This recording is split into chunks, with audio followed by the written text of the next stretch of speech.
Hello friends, இன்றைக்கி நம்ம கொள்ளு சட்னி எப்படி செய்கிறதுன்னு பார்க்கலாங்க. கொல்லை வந்து நல்லா பொன்னிறமாக வறுத்து எடுத்துடலாங்க.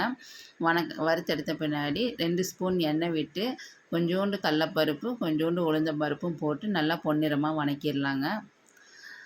நல்லா பொன்னிறமாக வணக்கின பின்னாடி ஒரு 10 பல் வந்து பூண்டு, ஒரு 1/4 கப்புக்கு வந்து சின்ன வெங்காயம் அதையும் சேர்த்து நல்லா வணக்கிடலாங்க. வணக்கிட்டு ஒரு 4 வரமிளகா உங்களுக்கு காரத்துக்கு தகுந்த மாதிரி சேர்த்திக்கங்க. நான் 4 வரமிளகா சேர்த்திருக்கேன். போட்டு நல்லா வணக்கின பின்னாடி ஒரு 1/2 கப் வந்து தேங்காய் போட்டு நல்லா வணக்கிடலாங்க. வணக்கிட்டு தேவையான அளவு உப்பு, கொஞ்சோண்டு பெருங்காயத்தூள், சின்ன சைஸ் வந்து புளி சேர்த்திக்கலாங்க. சேர்த்திட்டு எல்லாம் ஒன்றா நல்லா வணக்கிடலாம்.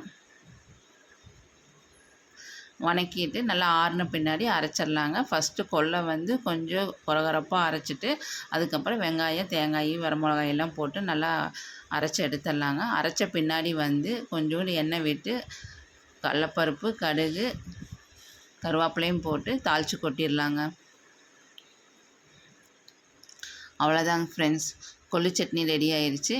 இந்த வீடியோ உங்களுக்கு பிடிச்சிருந்தா லைக் பண்ணுங்கள், ஷேர் பண்ணுங்கள், சப்ஸ்கிரைப் பண்ணுங்கள். Bye bye.